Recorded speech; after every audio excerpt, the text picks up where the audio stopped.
starting this off with tearing down walled gardens with Dennis Zaliskyi. Is that right? Am I saying that right? I did good. Hell yeah, hell yeah.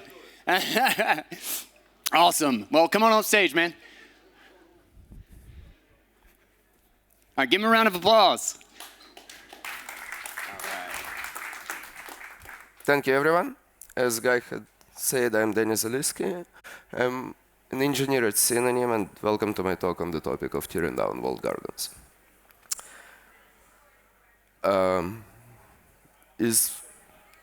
Oopsie, thank you. So let's start with definition.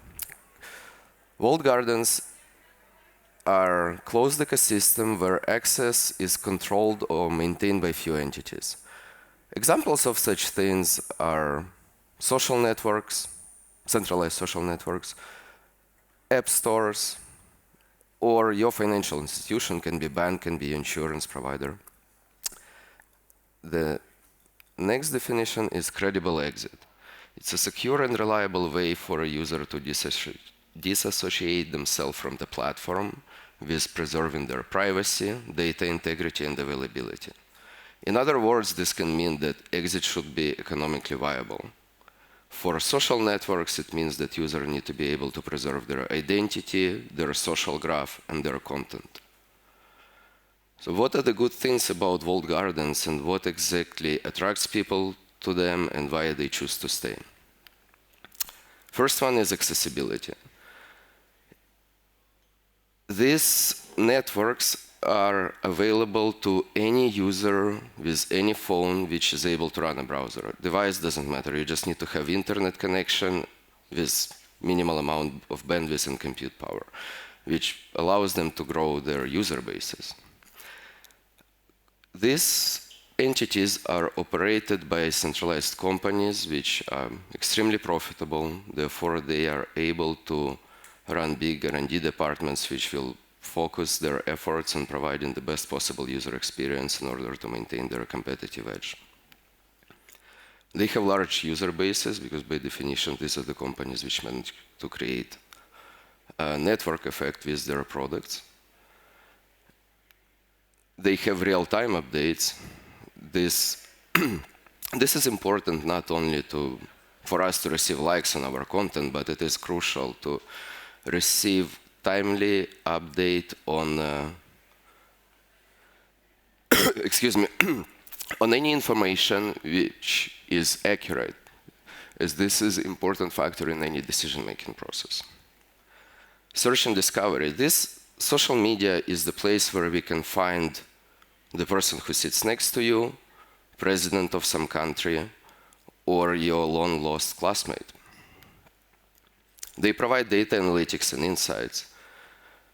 Bloomberg has created multi-billion-dollar business just on providing information for participants of the financial market. Instagram gives this opportunity for every content creator. With this, people know how exactly consumers is interacting with their products. So what are the good things about walled gardens? The accessibility, good UX, large user bases, real-time updates, search discovery, data analysis, and insights. Why do we want to tear them down? What is so bad without them if things are so bright on the upside? Lack of interop. It is impossible to imagine that you can have an aggregation of all your financial transaction history from multiple banks in the same place, which would be operated by single bank, right? There are different layers of this which provide slightly better user experience. However, we are spending the same dollars from different banks and we don't see the information in the same place. Even if the garden is multiple gardens are operated by the same entity, like an example of Instagram and Facebook, when you're doing cross-posting, you need to tick specific checkbox, but then you don't really see an oversight of how users are interacting with your content from both platforms. Stiff competition. Because they compete against each other and they are extremely profitable, the entry barrier for new entrants is quite high. You cannot currently compete with, let's say, well-established financial institution as a new entry who has no resources or not enough money to do this. At the same time, The service providers for these walled gardens are selected exclusively by them. Otherwise, we would have lightning payments on Amazon a long time ago. Censorship. The search and recommendation algorithms in these places are not open source. Therefore, we cannot verify how exactly content is curated before it is provided to us. We do not know what exactly agenda the platform is pursuing when they are actually providing us with any useful information. There are privacy concerns. Also, because platforms are not open source, we do not really know how exactly our information about us, is used and by whom. And these platforms are mostly free, and if something is free, it means you are the product. My favorite example of dark UX patterns is Telegram. It's a privacy messenger, and open source client of it discloses your phone number regardless of your privacy settings. If you added some new content, it will share your phone number with them by default. So you need to explicitly go there and check it back. Platform decay. People recognize these things, they stop using it, and it generally deteriorates quality of content and users' interaction with it. On the upside, however, protocols remain in place. People still use RSS, people still use email, while they can have change of their clients.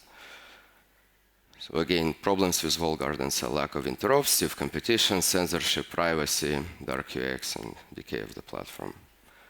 Cypherpunks write code. So what is happening in the basement where a bunch of introverts are trying to create some things? The first protocol is ActivityPub, and you might know it from Mastodon or Threads. The idea is it's a bidirectional RSS feed. If I subscribe to you for the content, you are automatically subscribed to me for my interaction with the content. Therefore, there is a bidirectional relationships of how things are linked to each other on the web.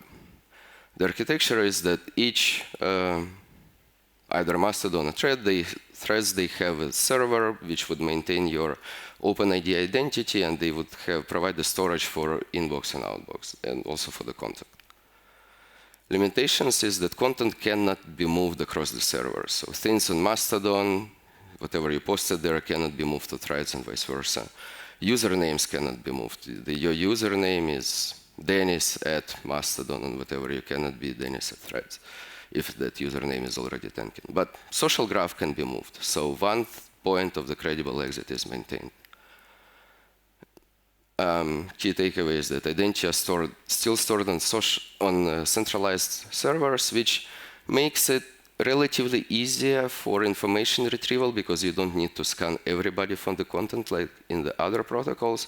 However, there is no guarantee that there will be clear interaction between two different servers in order for you to retrieve the content. Migration is possible only for your social graph, and because of relatively centralized architecture, it provides low requirements for the client in order to retrieve information. Next is Farcaster. The most famous client is Warpcast, if not the only one actually. And the idea is that you use blockchain for identity and peer-to-peer for the content. So there are hubs which gossip all your content across each other, and for your identity registry, you're using Optimism smart contracts on the Ethereum network. Unfortunately, hubs are not free. If you want to use them for a long time, or if you want to store a lot of content, you will need to pay for this.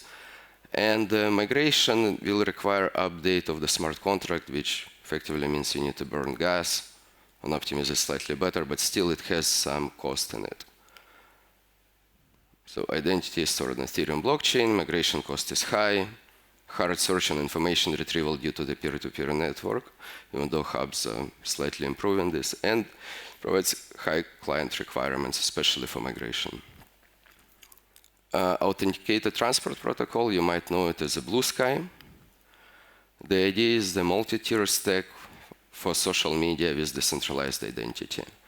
For decentralized identity, they use the ID spec, And there are application-specific servers which provide indexing of the data, while the data itself is stored on the servers, which can be personalized and operated by each user individually.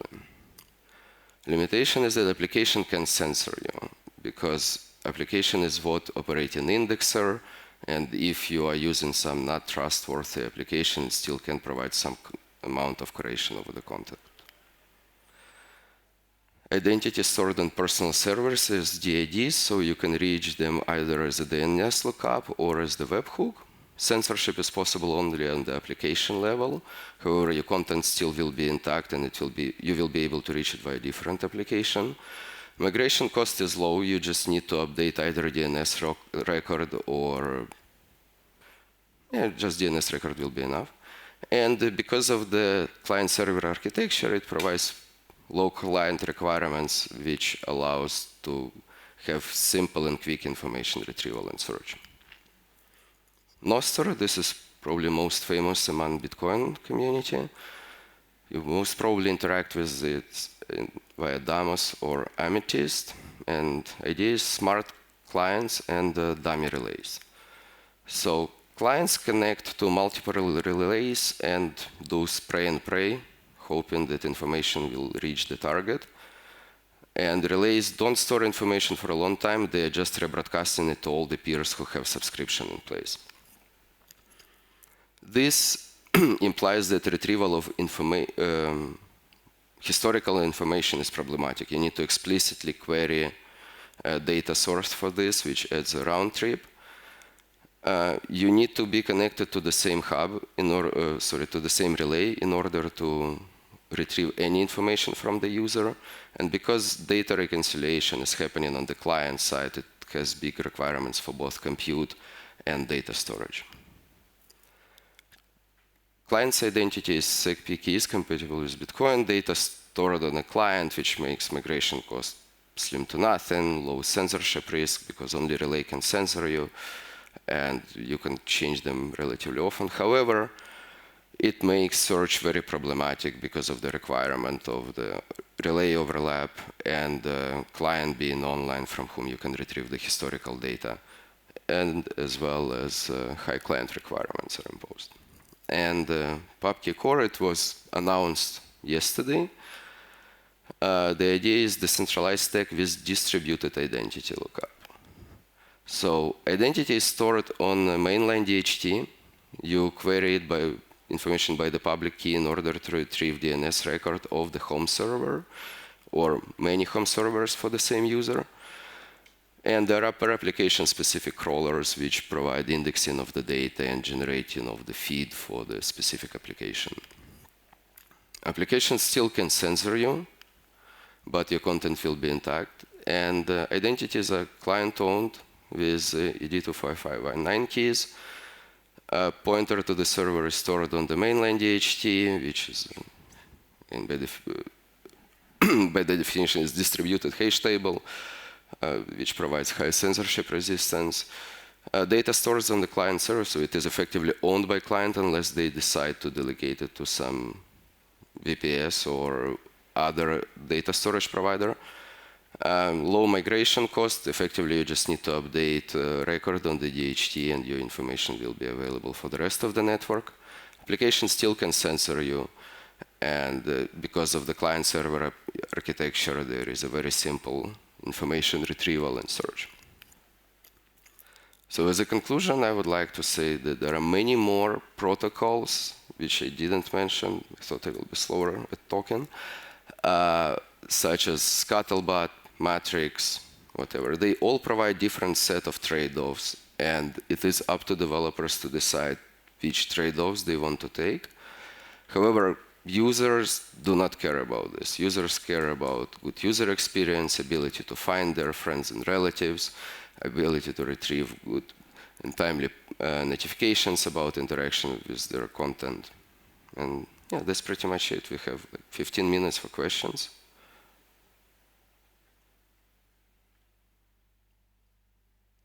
None? Cool.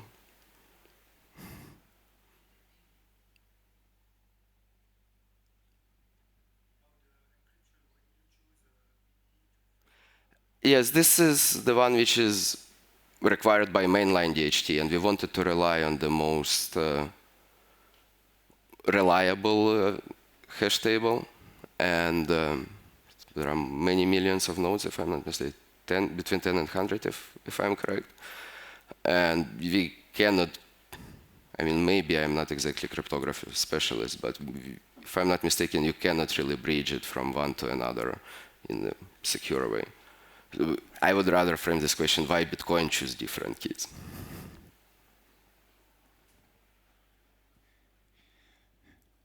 All right, guys. What is up? So do we have any other questions for this guy? Any good? We good? All right, cool. Thank you, boss. Thank you so much, you. Dennis.